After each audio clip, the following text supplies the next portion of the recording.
Cualquier otro incidente, por mínimo que sea, significará su destitución y el cierre del internado. Están teniendo pesadillas, eso es todo. ¿Cuánto tiempo pensaba que iba a durarle la mentira? ¿Qué haces aquí?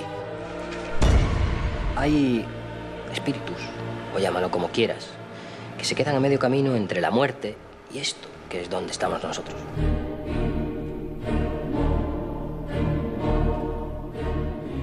Cuando tuve el accidente, dicen que estuve muerto varios minutos.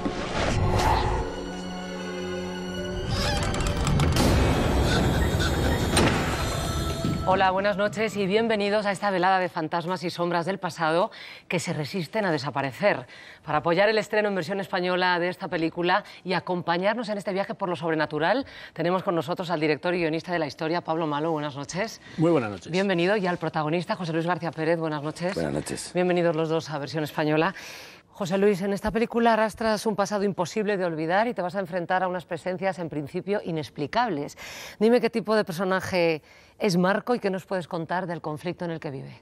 Pues Marco es un personaje, bueno, es un personaje complejo porque la verdad es que desde un principio en esta película se planteó que el pasado realmente marcase la vida del personaje y marcase el presente del personaje. Es alguien que intenta huir de algo que se va encontrando conforme abre cada puerta. En este caso lo de las puertas y las ventanas está bien dicho. Entonces es alguien que se va a encontrar con su propio pasado en un presente que pretendía fuese lejano. Y sin embargo, se lo vuelve a encontrar. Porque va con él. Porque va con él. Ahora lo veremos, exactamente. Pablo, terror, suspense, thriller, ¿cómo te gusta definir tu película o enmarcar tu película? ¿Y cuáles son los aspectos que crees que más van a interesar a los espectadores? Yo creo que es una historia sobre la mentira, sobre la ocultación, sobre las apariencias. Y para mí yo lo que quería hacer una historia realista dentro del suspense, pero un suspense que tampoco fuese relacionado, o el terror con el gore ni con nada de eso, sino yo tenía como referencias, salvando las distancias, películas como El Resplandor o La Profecía o El Exorcista, o Al final de la escalera, que creo que es precisamente la película que yo tengo más recuerdo y que me ha impactado, sobre todo porque era más jovencito. Y yo en La sombra de nadie quería ir un poco por ahí, ¿no? Y sobre todo ambientarlo en una época que son los años 60, en los Pirineos. Creo que es una película visualmente muy potente, esa fue la intención que tuvimos.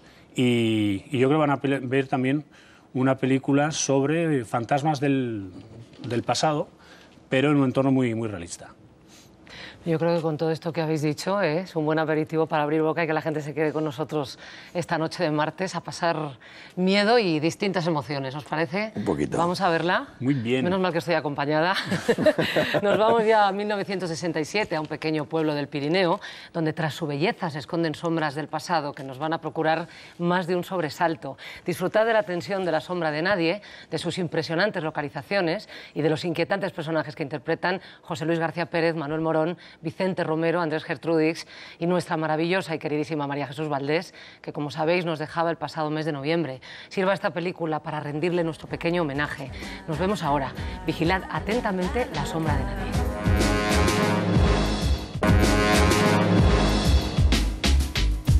Dejamos pues descansar a los muertos y regresamos al plató de los vivos, donde damos de nuevo las buenas noches a Pablo Malo, director de La sombra de nadie, y a su protagonista, José Luis García Pérez. Pablo, buenas noches otra vez. Buenas noches de nuevo. José Luis, buenas noches. Buenas noches. Menos mal que he visto la película con vosotros, lo vuelvo a decir.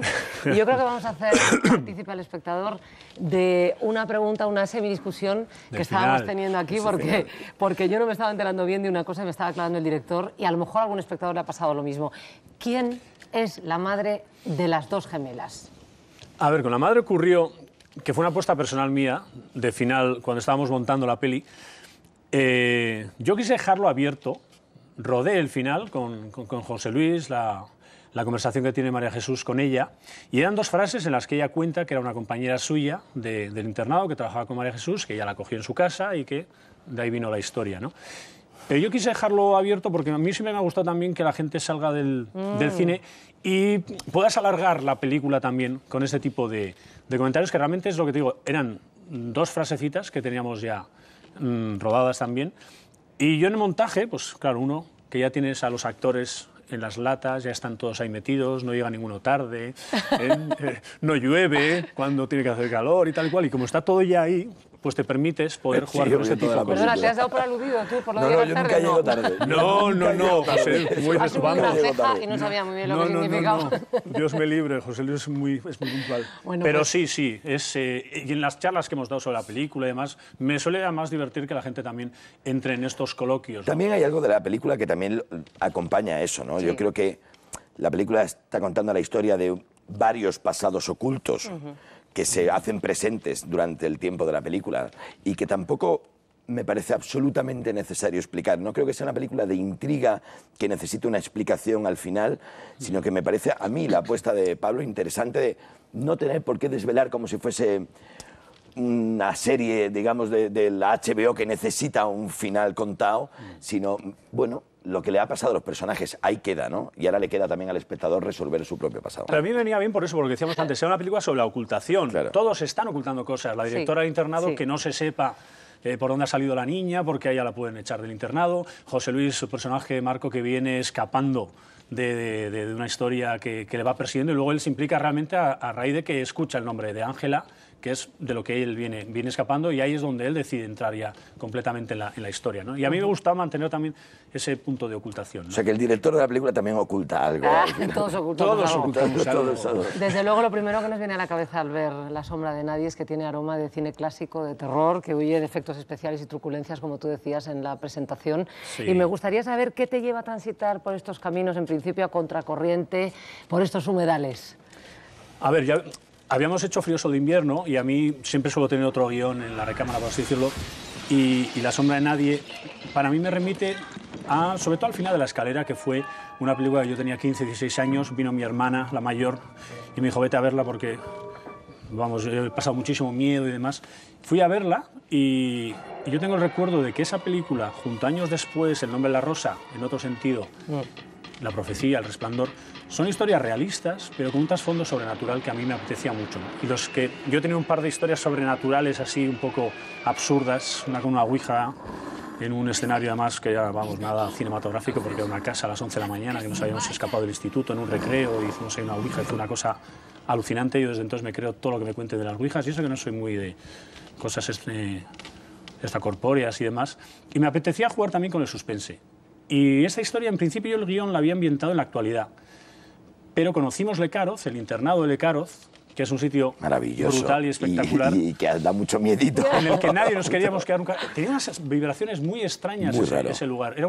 Es un internado que está en Navarra, en la parte alta de Navarra, en Elizondo, Lecaroz y demás, y donde a la gente, a los chavales jóvenes, les amenazaban con llevarles internos a Lecaroz. Entonces lo llevaban los capuchinos, y yo recuerdo que rodando la secuencia de la niña que está en la ventana, vino prensa y vino gente del pueblo, y hubo un hombre, creo yo, que estabas tú también, que Sí, dijo, sí, claro que estaba. Esto de la niña que la habéis colgado ahí, ¿qué es? ¿Por aquel niño es que por se lo que tiró? pasó. No, imagínate que te dicen eso. Esto es por lo que pasó. Y tú dices, madre mía. Claro, y era una ventana que estaba tapiada, unas ventanas más allá, y parece ser que en los años 30, 40, un niño también se había tirado. Entonces, ocurrió una serie de cosas allí un poquito extrañas. Yo me di paseos durante el rodaje, me di paseos por dentro, y hay sitios donde entrabas y había una vibración de verdad muy extraña. Yo también soy bastante friki en este sentido de las cosas extracorpóreas, como tú las llamas, porque me gusta. Y el cine de terror me encanta, pero en este sitio de verdad que había algo extraño. Cayó en principio cuando iba a Lecaroz a localizar. A mí el sitio por dentro me encantó. De hecho, yo en el guión tenía muchas secuencias que ponía solamente aula, porque yo iba a decidir luego dónde rodarlas, porque la secuencia de los lavapiés estos pequeños, que son como bidés pequeñitos, sitio, yo cuando lo vi aquello por primera vez estaba lleno de hollín, porque parte del incendio había entrado hasta ahí, ¿no? Y me pareció un sitio tan espectacular. Era un lugar, esto fue un internado de niños, Lecaroz, y solamente les dejaban, después de hacer gimnasia, lavarse los pies, no les dejaban ducharse. Entonces solamente se podían lavar los pies e irse a clase luego, ¿no? Y a mí aquel sitio me pareció tan particular que dije, yo quiero rodar algo aquí. Hubo un equipo durante 2 meses ambientando completamente aquello, que fue una labor espectacular. Y algo que a mí siempre me han hablado es el comienzo, el humedal. El humedal es tremendo. Es humedal con ese verdín que se va abriendo. Es tremendo ese sitio. Fíjate, nosotros estuvimos buscando durante bastante tiempo un humedal por los Pirineos, y un día, hablando con los de dirección artística, me dijeron: Pablo, hemos encontrado un sitio a través de un túnel que se sale a este sitio, y yo lo vi y era sencillamente impresionante. Es que toda la película, tanto el Valle del Baztán, que tiene algo muy mágico, porque lo tiene, como el Pirineo francés, que también, toda la película estuvo llena de este tipo de cosas, ¿no? De lugares que en sí mismo ya representaban parte de la película. Era un sitio que siempre yo pensé en rodar en el interior, pero el exterior se me caía en el sentido de que en los años actuales no te dejarían nunca un colegio, vamos, no te dejarían con ese edificio medio caído. Entonces, desde el momento que decidí llevármelo a los años 60, me encajó perfectamente. Claro, me cuadró toda la historia e incluso incorporamos todo lo que era la parte del incendio, lo incorporamos también al rodaje, y son unos planos que con todo el destrozo que se montó al final de aquello. Y es cuando el internado de Le Carrot cobró también mucho protagonismo y era un personaje más dentro de la historia, ¿no? Sin duda, claro. Y el humedal, yo recuerdo que había dos coipús, creo que se llaman así. Los coipús, si no es así, que me perdonen, pero creo que eran dos ratas enormes. ¿Sabes qué es? Eran dos pedazos bichos que salían de vez en cuando, de allí. Sí, Pero sí, qué asco, que salía de dónde, del humedal. Del humedal, es que son como sobrealimentadas. No, es un tipo de animal. Yo no sé si es que se escaparon en su momento de alguna granja, porque no es un animal habitual, pero está entre un castor allí y una rata. Eso es, pero eran grandes. Es deporte, ¿sabes? Salían a saludar. Sí, estaban allí. Y claro, el verdín, que la gente se ha pensado siempre que era un efecto especial, realmente tú tirabas una piedra y el verdín cicatrizaba inmediatamente. Es como un efecto cuando enseñáis a la niña debajo, ¿no? Es que eso se me ocurrió realmente por eso, porque claro, yo el miedo que tenía es que ese verdín desapareciese a los meses cuando íbamos a rodar, y la gente del pueblo, la gente de Elizondo, que nos conocían a todos del rodaje, como vino prensa a hacer unas fotos, ellos mismos no sabían exactamente dónde estaba ese sitio y nos preguntaron por él, porque era dentro del internado, que estaba cerrado completamente, era en una parte, se llegaba a través de un tunelcillo y demás, era una cosa muy particular. Y cuando se trabaja sobre temas sobrenaturales y tienes que compartir la secuencia con un fantasma, ¿cómo se trabaja con el compañero? El caso de trabajar con fantasmas, la verdad es que la imaginación vuela, ¿no? Y cuando te da la oportunidad de inventarte tú realmente a quien tienes delante, la imaginación llega a límites insospechados. ¿Con qué trabajas? ¿Con fantasmas interiores? ¿Con qué trabajas? Porque interiores. Cuando estás trabajando con un drama, tiras de heridas personales a veces para llegar a una emoción. Sí. Pero cuando se trabaja con lo sobrenatural... Bueno, es que yo creo que no solamente las heridas personales de uno, que nos sirven tantas veces a nosotros, no son solamente las reales, sino las que tú te montas. Sí, es verdad. Y de estas, para fantasmas, ayudan mucho.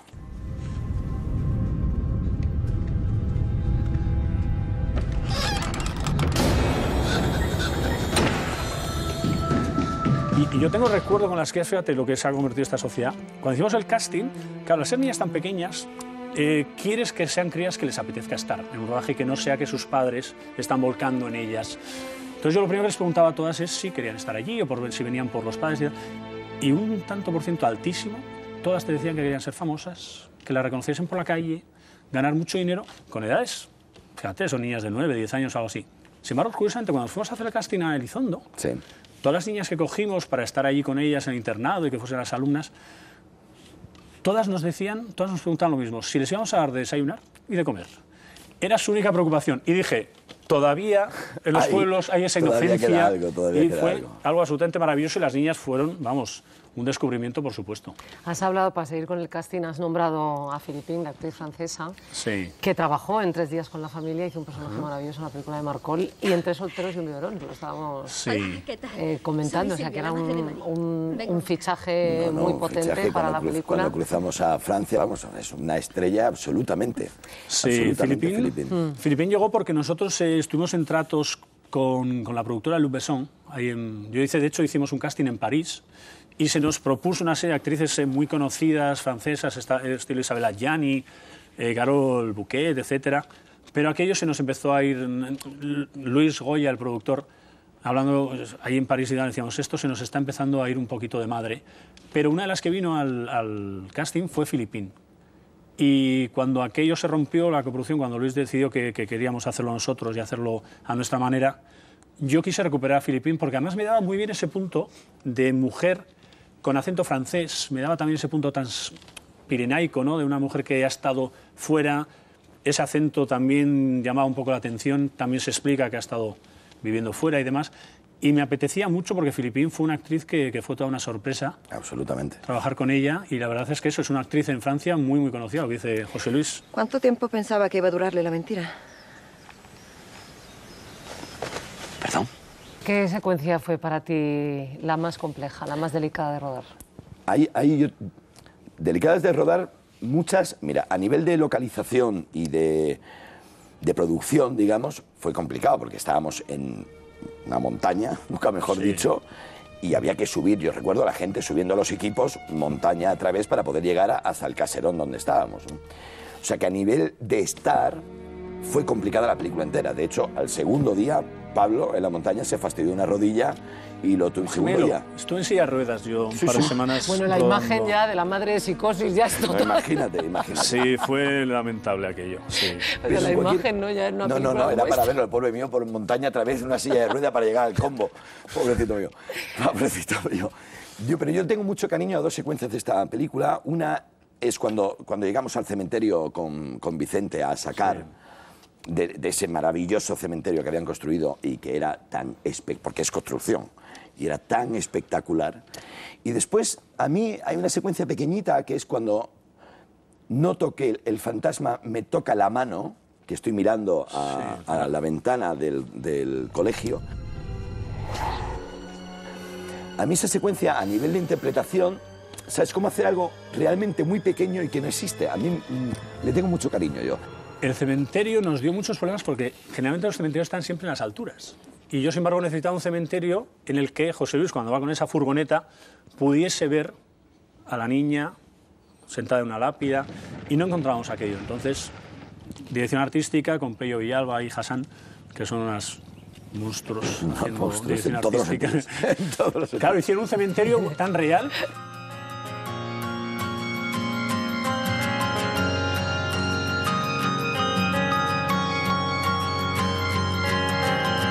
The seas evaporate, and though it comes as no surprise,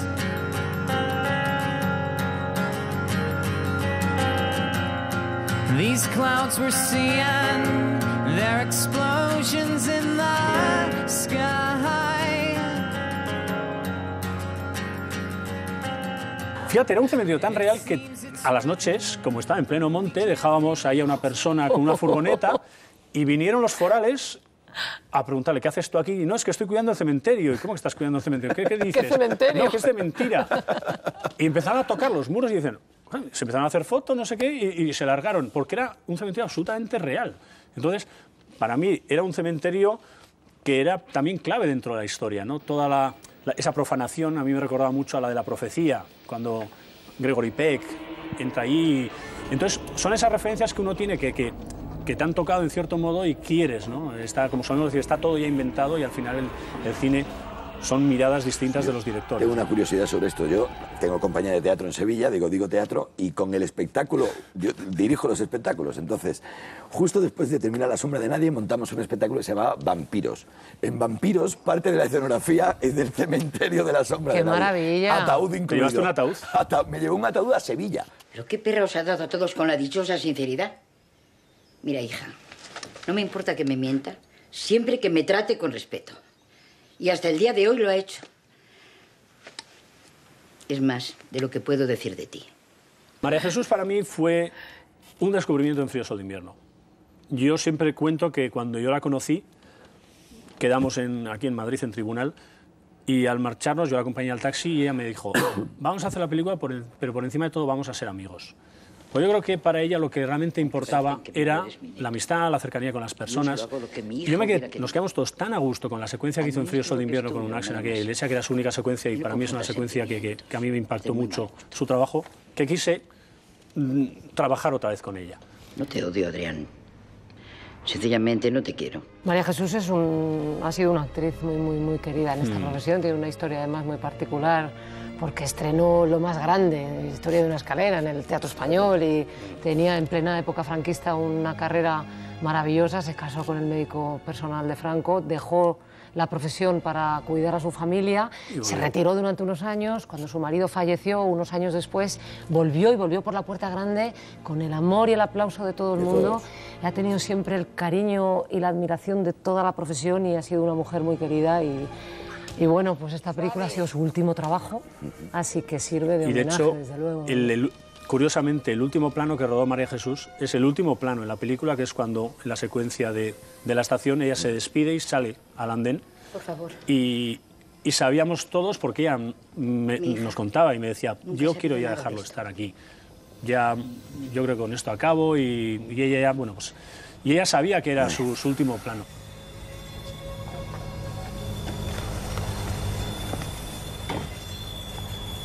Bueno, y volviendo a la película y a las historias de fantasmas, estaba pensando que quizá nos gustan tanto porque ponen cuerpo y alma a nuestros propios fantasmas, a nuestros propios miedos, ¿no? Yo no sé qué opinas, ¿qué crees que nos aportan las historias, los relatos de fantasmas? ¿Qué respuestas nos dan?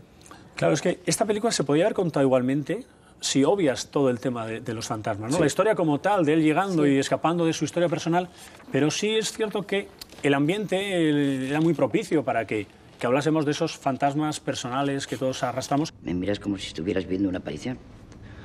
Es que para mí eres una aparición. ¿Qué quieres?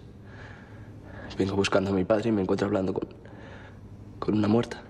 Pero también esos trasfondos sobrenaturales que, en cierto modo, todos a lo mejor no creemos, pero sí que nos gusta jugar un poco con ellos, ¿no? Y yo creo que estas películas de suspense, con las que te digo antes, ¿no? El Resplandor, La Profecía, este tipo de películas, yo creo que se nos han quedado en el imaginario porque, en cierto modo, todos pensamos que a lo mejor hay algo más allá. Y a mí sí me apetecía mucho jugar con esa idea, ¿no?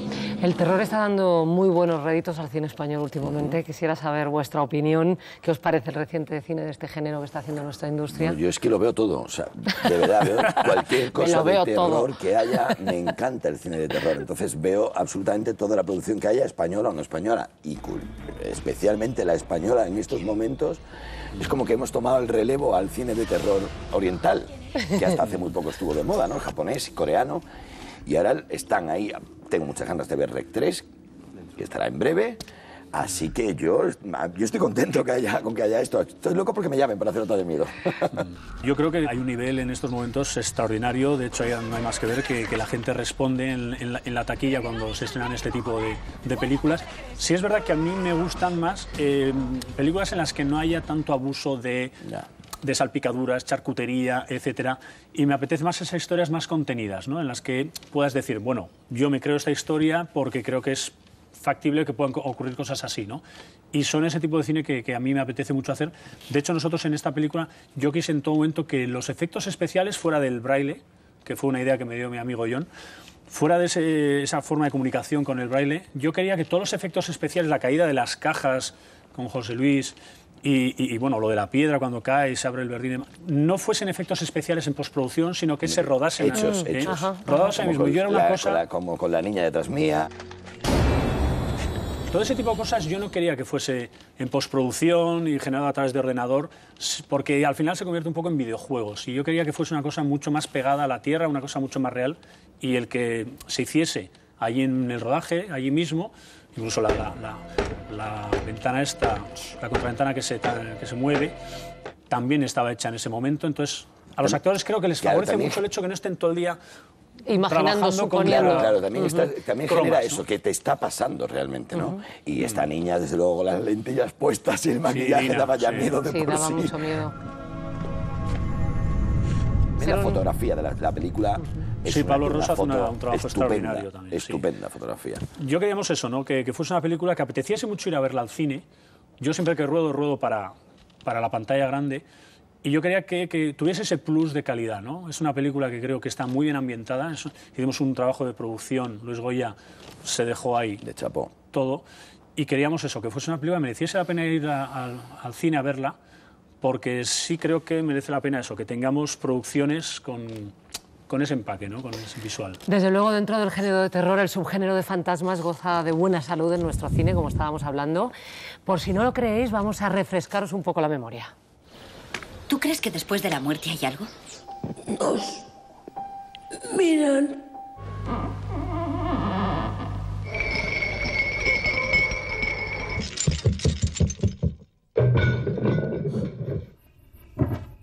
¿Quién anda ahí?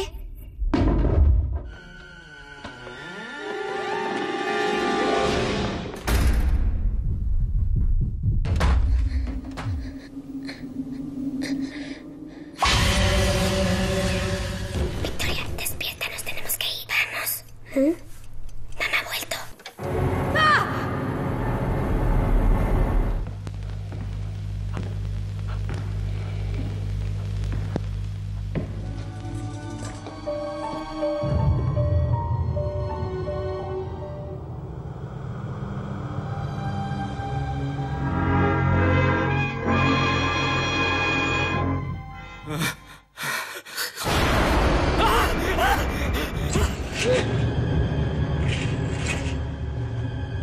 Ya está bien, Víctor. Nicolás, dile que deje en paz las cortinas. A mí no me hacen caso. ¿Eres tú el que suspira? ¿Y ves ahí abajo? Una vez aceptadas nuestras peticiones, los espíritus sabios únicamente revelarán En la tradición hermética, el niño simboliza al iniciado. Tengo miedo. En ambos casos, su mirada es limpia y puede ver las cosas que para el resto de los hombres permanecen ocultas. Ven conmigo.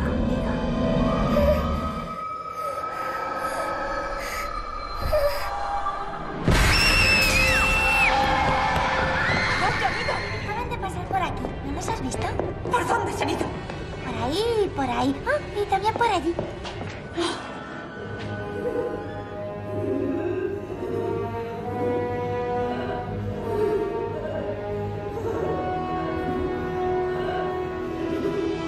Pero es que no lo comprende usted.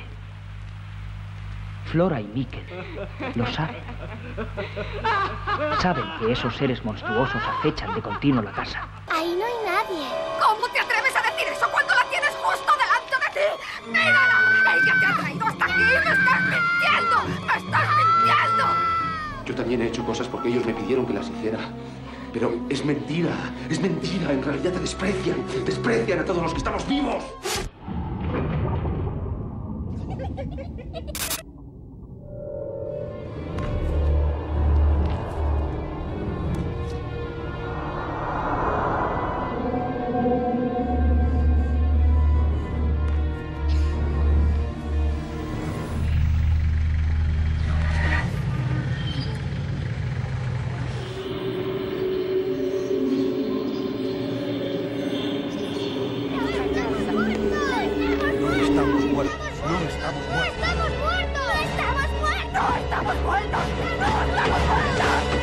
Desde luego son películas para haber acompañado. Yo, por lo menos, hay algunas imágenes que han hecho historia en nuestro cine. No sé con cuál os quedaríais. Pues yo realmente con todas, porque habéis hecho una selección extraordinaria. Y fíjate, para mí, Checho Ibáñez Serrador, creo que hay que rendirle un homenaje en ese sentido, porque La Residencia, sobre todo la de ¿qué he hecho yo para...?